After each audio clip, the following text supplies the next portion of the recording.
Hello guys, আসসালামু আলাইকুম। তো আমি আজকে দেখাবো কিভাবে বয়স্ক ভাতা, বিধবা ভাতা, প্রতিবন্ধী ভাতা এসবের হিসাব নাম্বার পরিবর্তন করবেন। অর্থাৎ অ্যাকাউন্টে যে অ্যাকাউন্টে টাকা আসে ওই অ্যাকাউন্টে কোনো সমস্যার কারণে যদি হিসাব নাম্বার পরিবর্তন করতে চান। আবার একটা কমন সমস্যা হচ্ছে যে অ্যাকাউন্টে টাকা আসে ওই অ্যাকাউন্ট 1 মাসের জন্য সমাজ কল্যাণ অধিদপ্তর থেকে অ্যাকাউন্টের লেনদেন সমস্ত কিছু বন্ধ করে দেওয়া হয়, শুধু ক্যাশ আউট করা যায়।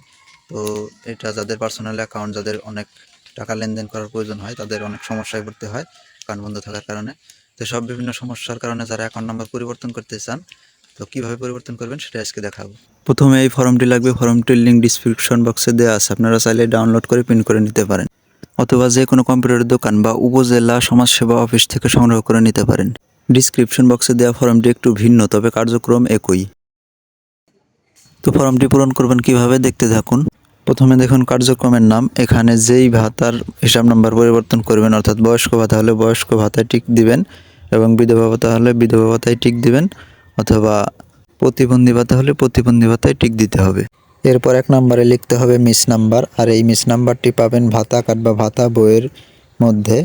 তো ভাতা কার্ডটি ওপেন করার পর প্রথম পৃষ্ঠায় দেখতে পাবেন উপরের দিকে বই নাম্বার, এই বই নাম্বারটাও লাগবে, এবং নিচের দিকে পাবেন মিস নাম্বার, যে এটি হচ্ছে মিস নাম্বার। আর হ্যাঁ, এটি কিন্তু কোনো বিকাশ অ্যাকাউন্ট নাম্বার না, এটি অনলি মিস নাম্বার। এরপর 2 নম্বরে বই নাম্বারটি লিখতে হবে, 3 নম্বরে ভাতাভোগীর নাম লিখতে হবে এবং 4 নম্বরে তার পিতার নাম, আর 5 নম্বরে তার মাতার নাম, 6 নম্বরে স্বামীর নাম প্রযোজ্য ক্ষেত্রে, এবং 7 নম্বরে গ্রামের নাম, আর 8 নম্বরে হচ্ছে ওয়ার্ড নং লিখতে হবে, অর্থাৎ যেই ওয়ার্ডে সেই ওয়ার্ড নং লিখতে হবে। 9 নম্বরে ইউনিয়ন পরিষদের নাম লিখতে হবে, তারপর 10 নম্বরে উপজেলা, আর 11 নম্বরে জেলার নাম লিখতে হবে। 12 নম্বরে ভাতাভোগীর এনআইডি নাম্বার লিখতে হবে, এনআইডি নাম্বারটি এনআইডি কার্ড দেখে সঠিকভাবে লিখতে হবে। 13 নম্বরে ভাতাভোগীর জন্ম তারিখ লিখতে হবে। 14 এবং 15 খুবই গুরুত্বপূর্ণ বিষয়। 14 নম্বরে আপনার পূর্বের বিকাশ নাম্বার লিখতে হবে, অর্থাৎ বর্তমান যে অ্যাকাউন্টে টাকা আসে, অর্থাৎ যে নাম্বারটি বাদ দিয়ে আপনি বাদ দিতে যাচ্ছেন ওই নাম্বারটি এই জায়গায় লিখতে হবে 14 নম্বরে। আর 15 নম্বরে নতুন বিকাশ নাম্বার লিখতে হবে, অর্থাৎ যেই নাম্বারে এখন আপনার টাকা রিসিভ করেন, অর্থাৎ যেই নাম্বারে টাকা আনতে যাচ্ছেন ওই নাম্বারটা 15 নম্বরে লিখতে হবে। আর অবশ্যই এখানে লেখা আছে যে ইংরেজিতে লিখুন, অর্থাৎ এই নাম্বারটি ইংরেজিতে লিখতে হবে।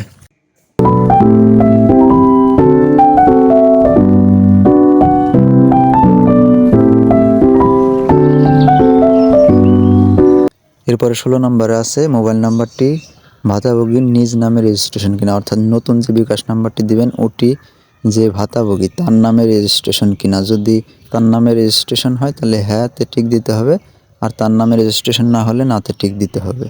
আর 17 নম্বরে বলছে নিজের নামে রেজিস্ট্রেশন না হয়ে থাকলে কার নামে রেজিস্ট্রেশনকৃত।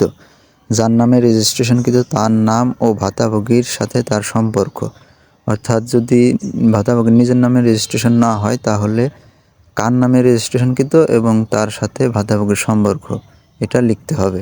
যেমন ধরেন ভাতাভোগীর ছেলের নামে রেজিস্ট্রেশন করা, তো ভাতাভোগীর ছেলের নামটা এই নামের এখানে লিখতে হবে, আর সম্পর্কের এই জায়গা ছেলে লিখতে হবে।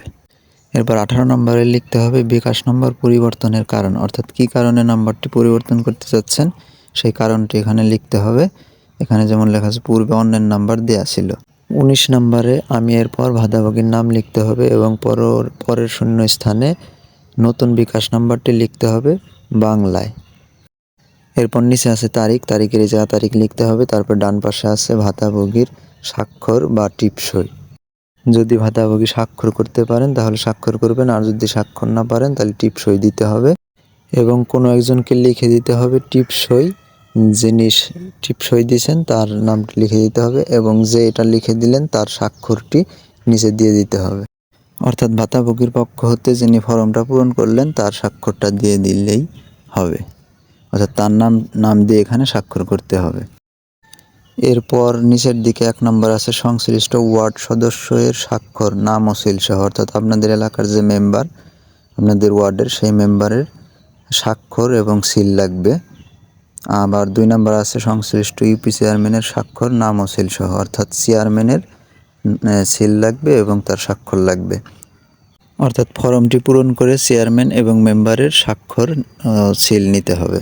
এরপরে ফরমে আর তেমন কোনো কাজ নেই, এখন চলে যেতে হবে উপজেলা সমাজ সেবা অফিসে। তো সেখানে গিয়ে এই ফর্মটি যার কাছে জমা দেবেন তিনি এই 3 নাম্বারে তার সিল ও স্বাক্ষর দেবেন। তো সেটা দেওয়ার পরে আবার এটির একটা ফটোকপি করতে পারে, অর্থাৎ আপনি দোকানে যা ফটোকপি করে ওই ফটোকপিটা আপনার রেখে দিতে হবে, আর এই আসল ফর্মটি আপনাকে জমা দিয়ে দিতে হবে। ওনারা জমা দেওয়ার পরে 4 এবং 5 নাম্বার ওনারা কমপ্লিট করে তারপরে সাবমিট করবেন, এবং 3-4 দিনের মধ্যে আপনাদের ওই নতুন অ্যাকাউন্টটা মানে কমপ্লিট হয়ে যাবে, অর্থাৎ নতুন অ্যাকাউন্টে টাকা আসবে। যখন পরবর্তী টাকা পাবেন ওই নতুন অ্যাকাউন্টে টাকা পাবেন। সো আমি এখন উপজেলা সমাজসেবা অফিসে আসছি, এখন আমি ওই ফর্মটি জমা দেব।